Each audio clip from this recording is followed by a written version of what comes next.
Hey folks, this is Matthew Zachary, and before we get to the show, I wanted to tell you about another show from Offscript Media called The Cancer Mavericks. It's an 8-part deep dive narrative into the very story of cancer survivorship and the movement that started in the United States 50 years ago. This is not a podcast about the disease of cancer, it's a podcast about the people who made it better for all of us. Please search for The Cancer Mavericks wherever you listen to your podcasts and follow so you don't miss an episode. Thank you.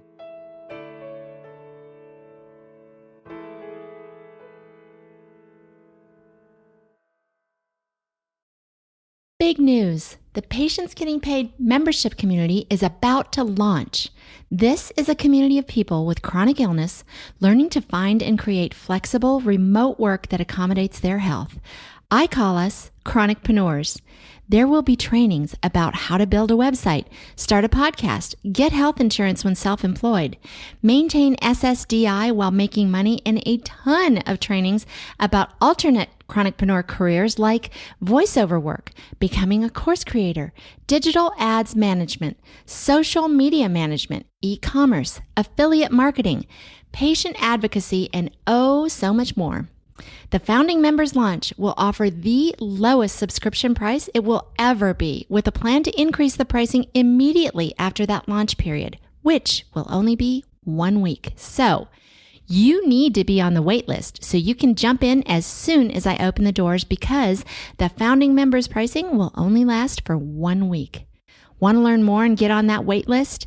Head over to patientsgettingpaid.com right now. Can't wait to see all of you chronicpreneurs on the inside. Welcome to the FUMS Now podcast show, where you'll gain information, inspiration, and motivation for living your best life with multiple sclerosis. Find us online at FUMSnow.com. I'm your host, Kathy Reagan Young. Hello, and welcome to another episode of the FUMS podcast. I appreciate you hanging out with me again today. Today, I'm talking with a doctor of psychology, and we're talking about sexual dysfunction in MS and how to talk to your doctor about it. But before I introduce you to him, I want to remind you that I send out a great email newsletter every Tuesday called the FUMS 6-Pack that features the top 6 topics in MS from that week. It's full of clickable links to stories, articles, research, all kinds of stuff, all the latest happenings in MS. I curate it for you. No work on your part. You get it delivered right to your email. So get on that email list at FUMSnow.com/getthescoop. I also want to remind you that we have a downloadable ebook called Bowel and Bladder Issues in MS by 2 pea-brains with potty mouths talking shit about MS, written by an incredible pelvic health physical therapist who's so smart and offers so many great solutions. And me, a true smartass adding humor to an otherwise humorless subject. Get yours today at FUMSnow.com/ebook. Today's guest is Dr. Fred Foley, professor of psychology at Yeshiva University in the Bronx, New York, and the director of neuropsychology and psychosocial research at the Multiple Sclerosis Center at Holy Name Medical Center in Teaneck, New Jersey. We're talking about MS and sex and how to get help. Thanks so much for being here today, Dr. Foley. This is such an important topic, and I appreciate you making time for us today. Well, thank you, Kathy, for inviting me today. I'm honored to be here. I did a ton of background research on you and on this subject, and it's been a little mind-blowing. But I watched a lot of interviews that you had done in preparation for this interview, and you stated that sexual dysfunction is very common in MS. Up to 80% of people with MS report having sexual concerns or issues. That is an overwhelming majority. So let's start with that. Let's start with talking about how common that is, both amongst the general public and those of us with MS. Sure, Kathy. And in order to contextualize the frequency of sexual dysfunction in MS, we have to know, well, what's it like in the general population? Right. And many people are surprised to find it's quite common in the general population. 40 to 50% of adults in the United States between ages 18 and 65 report at least occasional sexual dysfunction. So when you add MS into the mix, that percentage goes up quite a bit. We conducted a large epidemiology study on sexual dysfunction in the United States with over 8,000 patients and found that 68% of them reported significant and persistent sexual dysfunction, and a much higher percentage had, occasional to moderate sexual dysfunction. So this is almost universal in MS, and yet it's one of the things that frequently doctors don't talk to their patients about or ask them about, and patients feel inhibited about talking to their doctors. So I want to start off right now by saying the one thing, the most important thing that I have learned in my 30 plus years of working with patients with MS and their partners. The one thing that will help with sexual dysfunction more than anything else is just to begin by talking about it. Talk about it, with your physician, your healthcare providers, ask them about it, let them know you would like some help with that. And what patients have generally found, even if their providers don't know much about it, they will make the effort to refer you to someone who does. A good place to start also is requesting materials from the National MS Society and other MS organizations on the topic to give you and your partner, materials that you can read and discuss together. So that's where I'd like to begin. That's perfect. And that's my hope in producing this podcast, is getting people talking and making people more comfortable. And just, I think, starting with the knowledge that this is super common. You're not alone. This is really a common issue. And starting with talking and getting comfortable talking about it is the first step to getting help for it, and the first step to improving your life, which is what we all need to be doing, particularly with MS, right? So let's start with the types of sexual issues that are impacted by MS. I'm going to list them, and we'll kind of circle back, and you can define them and why they're issues in MS and what can be done to help improve them. So that would be primary sexual problems, secondary sexual problems, and tertiary sexual problems. So let's start with it. What's primary sexual problems? What does that mean? Sure, Kathy. We define primary sexual dysfunction as dysfunction that occurs directly as a result of MS lesions. For example, if you have an MS lesion in the sacral area of the spinal cord, you're going to have a high probability of having genital numbness or altered genital sensation. And that's an example of a primary sexual dysfunction. Secondary sexual dysfunction, and we'll talk more about the different types of primary, secondary, and tertiary dysfunctions. Okay. Secondary sexual dysfunctions are problems that occur indirectly due to MS symptoms. For example, if you have bladder or bowel problems, the nerves that mediate bladder problems are proximal to those that mediate some aspects of sexual functioning. So there's a high probability that you're going to have, some sexual problems if you have bladder or bowel issues, or if you have fatigue. Fatigue is perhaps the most common symptom in MS. Truth. And most people, when they're very fatigued, don't feel very sexy. Right. So, they're just trying to get through the moment. So that's another example of an MS symptom that causes sexual problems that's not directly related to a lesion in the spinal cord affecting the sexual apparatus. Got it. And tertiary sexual dysfunctions are psychosocial and cultural issues that intersect with MS that lead to sexual dysfunction. For example, clinical depression is very common in MS. We know that about half of MS patients will have what's known as a major depressive episode during the course of their lives. And when people are clinically depressed, one of the more common symptoms is sexual dysfunction. So likewise, in our studies, we found that 60% of women with MS have body image concerns that they define as interfering significantly with their sexuality and their comfort with sexuality. So that would be another example of a tertiary problem.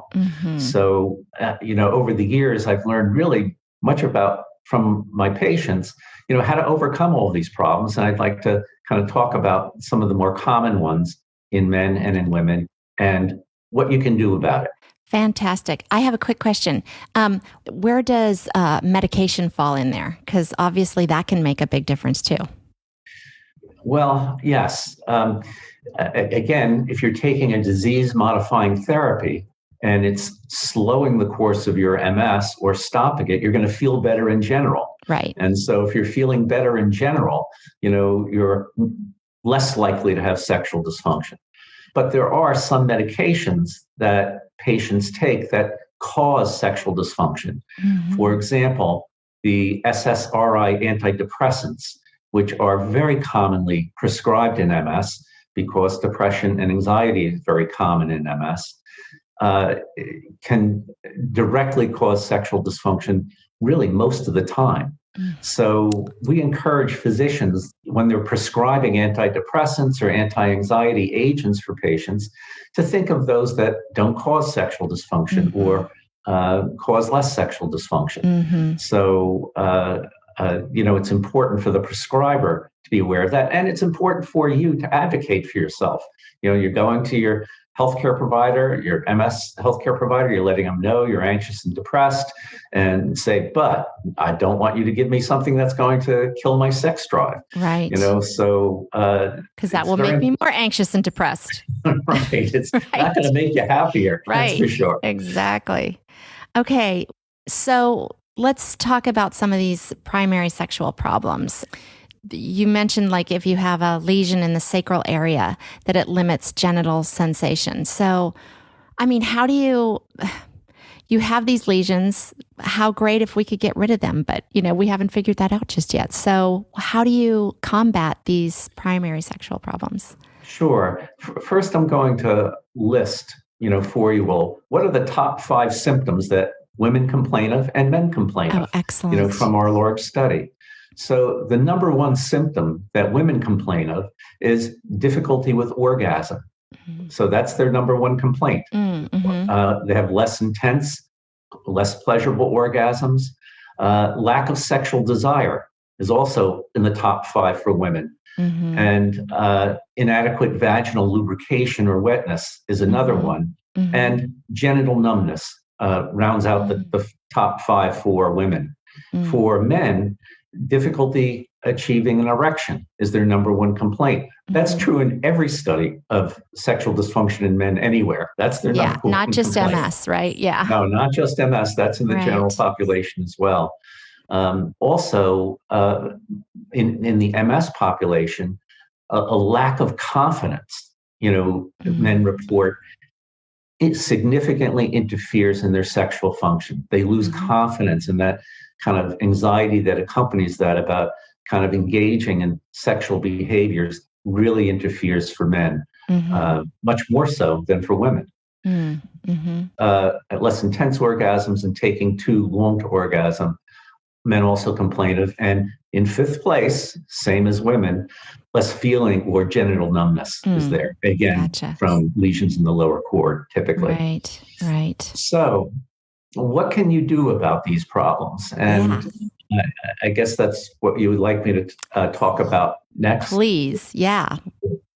Okay, so when we're starting with some of the primary problems, such as if there's, erectile dysfunction in men, well, the good news for men is there's been so much research on erectile dysfunction that any man can be given an erection today. Right. So the gift that keeps on giving. Yes, the gift that keeps on giving. So there's oral medicines, for it. As we all know, sildenafil and tadalafil and other kind of medicines that help men obtain erections. There's also injectable medicines. Now, most men blanch when I talk about injecting their penis. Yeah. But it really just feels like the flick of a rubber band. It's a very small needle. Who's signing up for that, though? Let's be honest. Well, many men do. Really? In my case, I'm impressed. Many men do if the oral medicines don't work. The oral medicines only help you maintain an erection. If you lose the ability to get one and to initiate one, well, then you're going to need an injectable. Gotcha. And among my MS patients, the men report very high satisfaction with it. In fact, one patient told me, Dr. Foley, this injectable med is great. It doesn't matter whether I'm awake, asleep, alive, or dead. It's going up. Yay! So, the gold standard.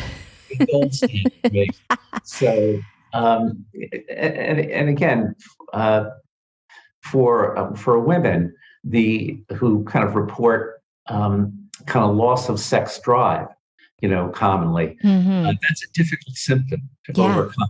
I mean, the sexual response cycle is first you have desire, then you have arousal, and then, that arousal increases, there are changes in the body, there's increases in muscle tension that ultimately can lead to a climax. So, if you don't have sexual desire or libido, who wants to engage in sex? Right. But what we found in some of our studies is that if we can get women to think about it differently, they still have the capacity for arousal, even if they don't have drive.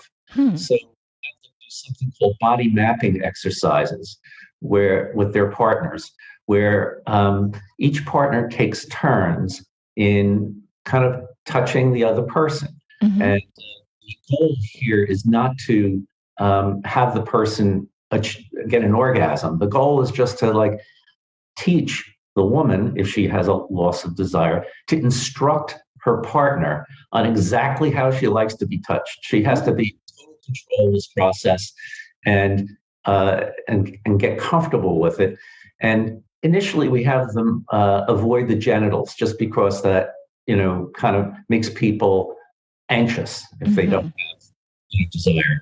But what many women have found is that with these body mapping exercises, even if there isn't desire, they'll still be capable of arousal.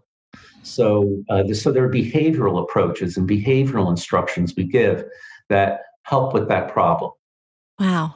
So interesting. And I like that. I mean, what you're saying is you take some power, really. The power is in your hands to help direct. Yes, that feels good. No, that doesn't feel good. Yes, that more of that, less of that. Is that right? Exactly. That's exactly right. We like that. We empower women to kind of learn, because MS changes the body in certain ways, and you have to relearn, what your own body feels like, what it likes and doesn't like, and this requires good communication. It requires, women to take charge. Right. What's the impact, I don't know, psychologically on the men? Do most like that, or is that in some way emasculating to some men? In my experience, most men like it. Most men like when they're, because if the partner, wants to have sex. So if I'm good, as long as I get the end result, just tell me what you like and we're in. Got it. That's the way the majority of partners, respond. There's a small percentage, as you mentioned, that might feel emasculated by, a woman taking charge, being in control. But it's really a very, very minority of men with deep insecurities that will experience that. That's another podcast episode, right? We need to deal with that on another podcast. Yes. Got it. Well, I have a constant soundtrack running through my head of music always. And when you were talking about this, I thought of that song, I Got the Power. So I want to give that to the women. Think of that when you're having this body mapping session. You've got the power, ladies. I like it. Right. Excellent. What's up, people? Matthew Zachary here. Let me talk to you about Unraveled, a brand new podcast from the Dana-Farber Cancer Institute that gives us hope about the progress of cancer research. And yes, believe it or not, there's actually been a ton of progress. I mean, who doesn't know someone affected by cancer or someone who's donated to cancer research? While that philanthropy is desperately needed, most people who give don't understand what's actually happening in the trenches of cancer research and the impact that that has on all of us. It's time to go beyond the headlines with Unraveled. Listen to the stories of doctors, researchers, patients. Learn about the breakthrough science like using genetically engineered T cells to turn a patient's immune system into a cancer-fighting machine. Yes, that really happens. It's not science fiction. These are stories of the people who continue to fight for better research, better cures, and better care for patients, especially during the COVID-19 pandemic. Follow Unraveled from the Dana-Farber Cancer Institute on Apple Podcasts, Spotify, or wherever you listen to your podcasts.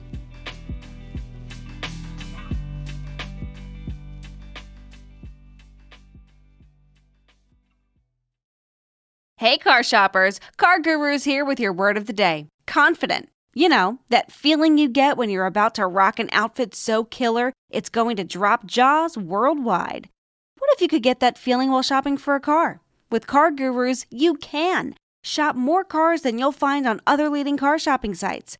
Find a deal that's really, really great.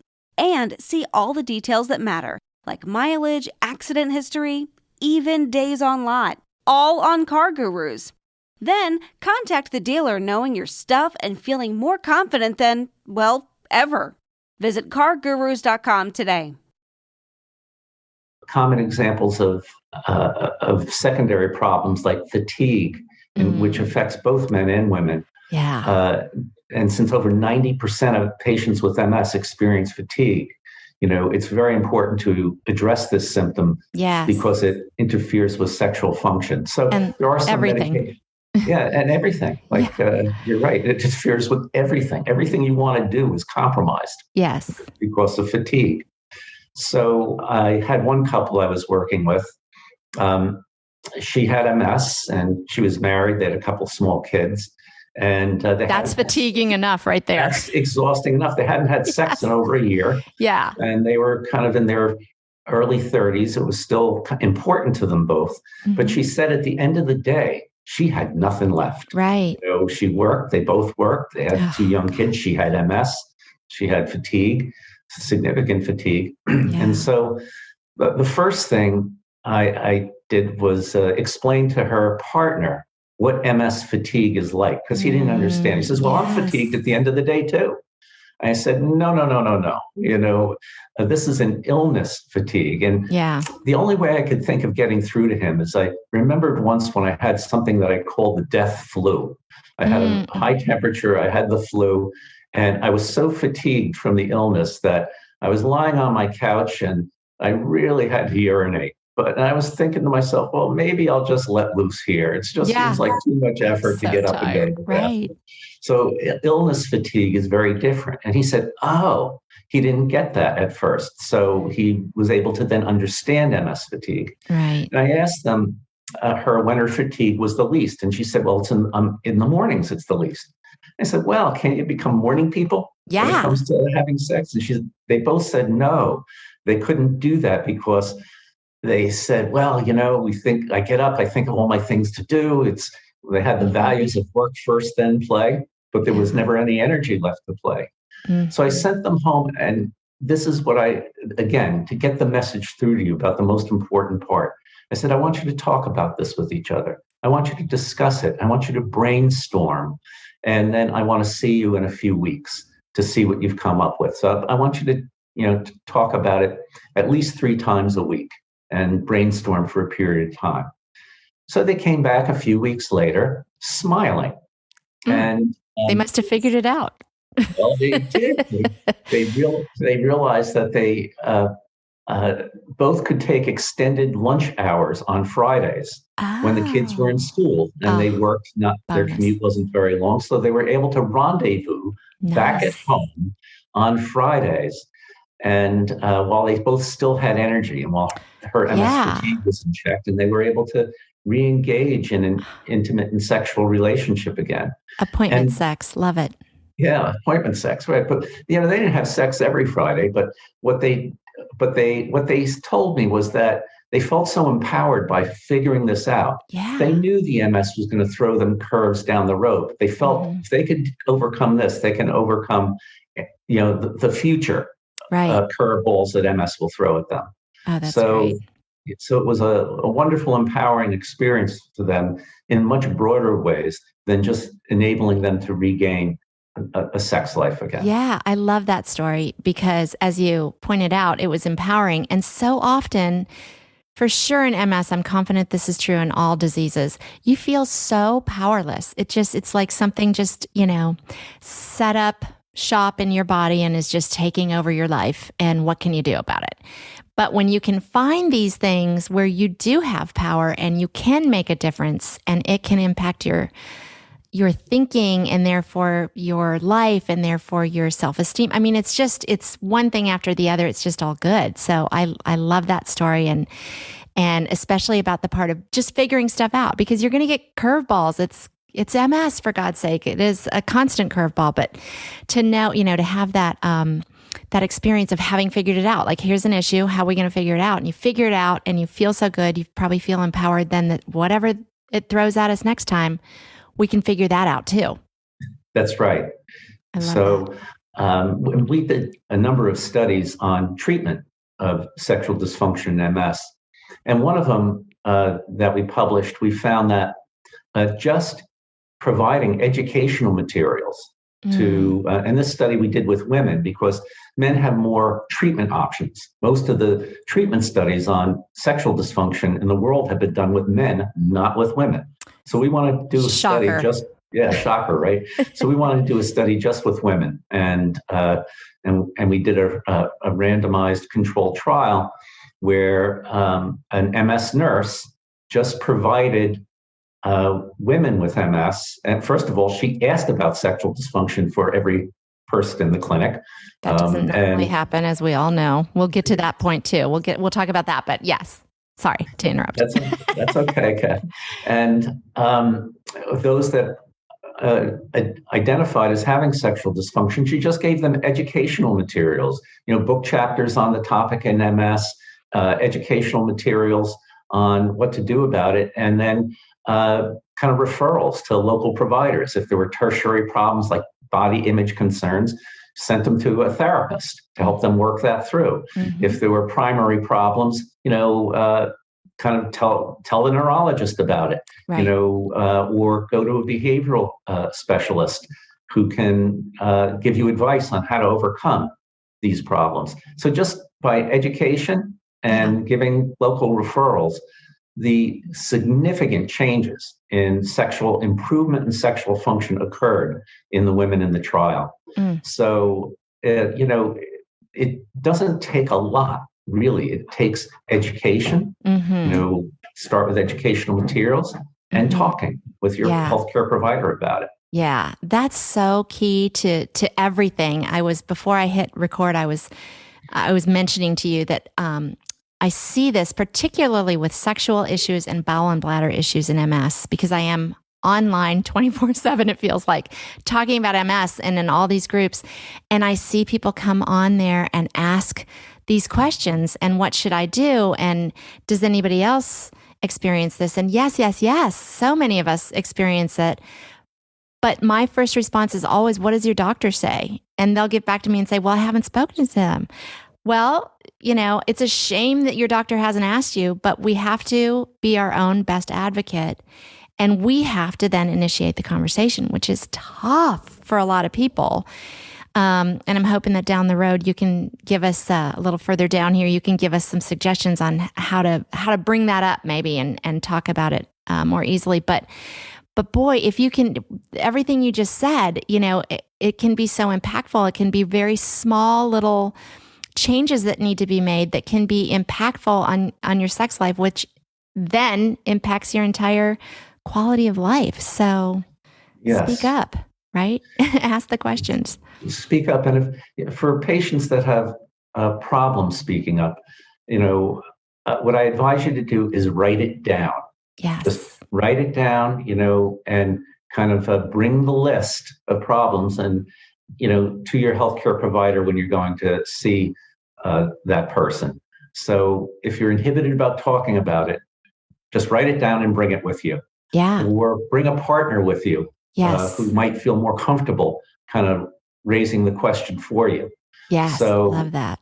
Yeah. And that makes it easier, to bring up. Remember, your healthcare providers work for you.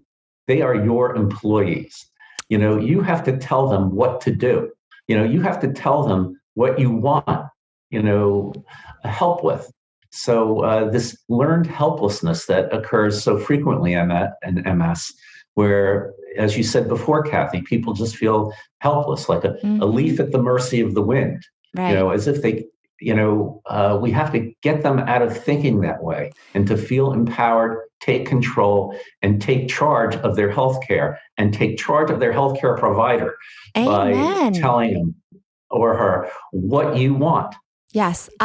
Dr. Foley, you're speaking my language. I think that this was it was maybe 2 podcast episodes ago, but I was pissed off. I did a solo rant and it was all about this subject that they are our employees. And I likened it to also politicians. So they are our employees. You need to go in with that mindset and then ask for what you need, ask for what you want, and expect it. Expect it. Expect that they're going to help you. And if they don't, there's somebody else out there too. So move on.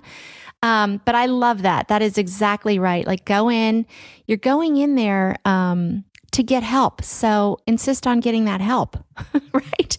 And remember, you can hire them, you can fire them. Amen. Well. Both doctors and politicians. Yes, you can. Yes. You can hire them, you can fire them.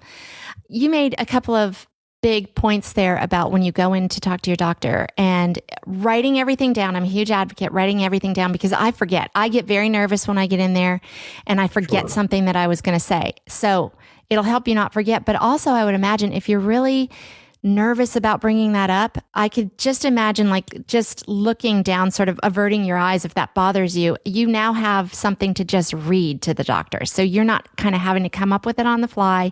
You don't even have to look at the doctor if this, wigs you out in some way, but you could just read the question. So I would think that that would be helpful. And also about the bringing somebody with you.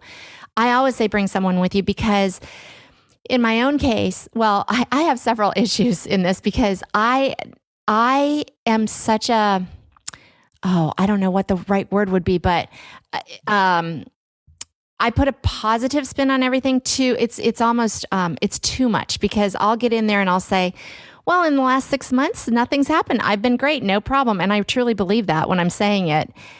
Hopefully someone is in there with me that knows me well enough to go, yeah, that's some bullshit right there. You have had, 5 flares. Remember when you had this and that happened? And do you remember when you fell? And all these things that I literally don't remember when I'm in there because it's like I put on this happy face and everything's great and no problems.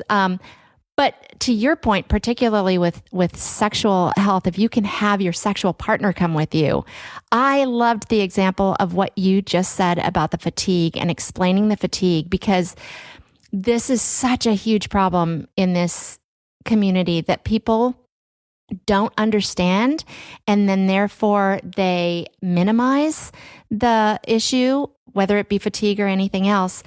And they can make someone feel, I hate using that terminology, but people can feel when they get that from their partners or their family members or friends that not only are they minimizing the disease, but they're questioning it. Do you really have it, or are you making it a bigger thing than it is? So I love that a partner could be with you at your doctor's office and have a doctor like yourself so responsibly say, well, let me tell you, it's quite different from any fatigue that you know, and explaining that. And then I heard you say like that husband got it then. It's a shame that we can't explain it in a way that they just accept that. But oftentimes, they're going to hear it differently from a doctor. So I love that idea. And that's so great. I hope more doctors are responsible like you were and really go into detail and make them understand it, because I'm confident that really shifted that relationship as well. Yes, it did. And, unless you have MS, you really can't understand it. Even a loving partner, is going to be understanding the symptoms from their point of view. And it's not going to be accurate. So it's not the fault of the partner. It's just that it's very difficult to really understand what it's like and how the symptoms can fluctuate and what the symptoms actually feel like.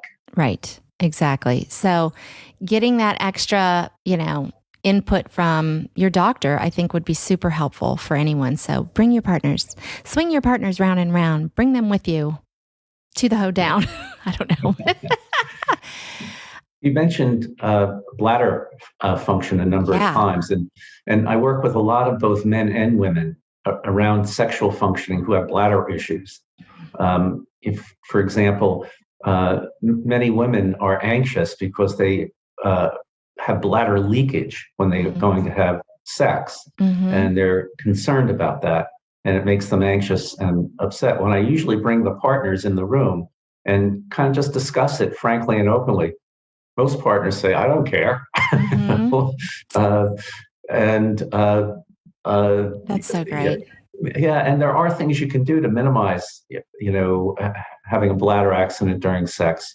You can first of all talk to your MS healthcare provider about it. I have,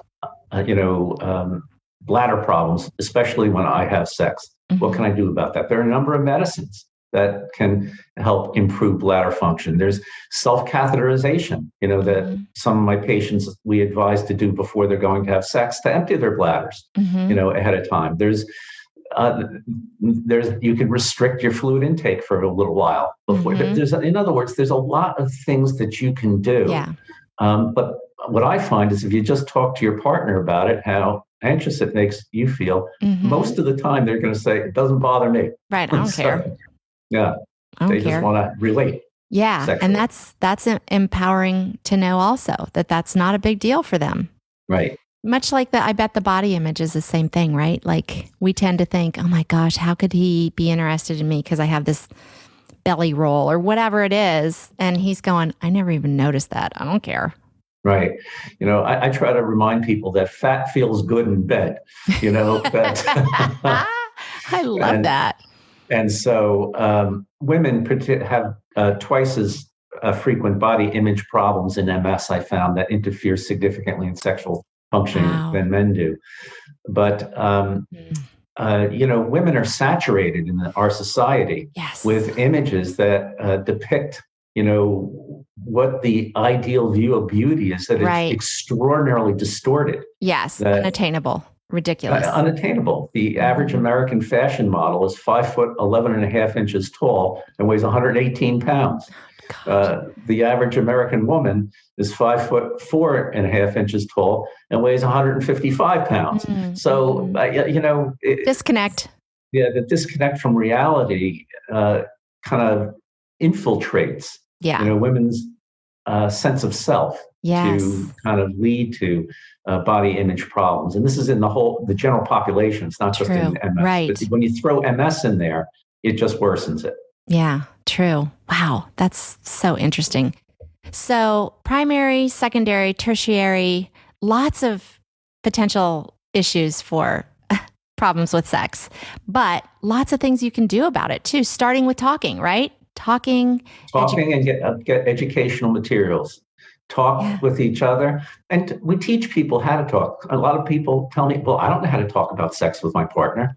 And so I tell them, well, just pick a time and place to talk about it where you're both comfortable. And use educational materials. Read some of the same things and then discuss the article, on what to do about, sexual issues that are bothering you. And have an open, frank discussion without any judgment, at all. Yeah. So be accepting of each other's points of view, even if they're different. Yeah. So and take those materials to your healthcare provider and say, "Hey, I want help with this." Yeah, that's so good. And I just want to remind everybody that I will put in links here in the show notes to several places, like, for instance, the National Multiple Sclerosis Society, because they have a lot of pamphlets and educational materials that can help with this and some other things as well. And hopefully this podcast has been very helpful to you too. So yeah, education, talking, bringing your partner with you, bringing a list of things to talk to your doctor about, all can go a long way to helping. But bottom line, big news flash, there's help. There's a lot of sexual health issues in MS, but there's help. The good news is there's help and there's hope. So get educated and start talking. And then you can get busy and be happy. Is that the bottom line? That's the bottom line, Kathy. I like it. Well, thank you so much for being here with us today, Dr. Foley. If people want to learn more about you and your work, where do they go to find you? Okay, they can find me at the MS Center at Holy Name Medical Center. They can find me at my university, Yeshiva University. I have if they just Google me, I'll come up at the university and at the hospital, and there'll be contact information, at the university, how to get a hold of me. Excellent. And I will put the links in the show notes as well. So thank you, Dr. Foley. I so appreciate you being here and sharing all of this wealth of information that you have, and most importantly, hope. Thank you so much. You're welcome, Kathy.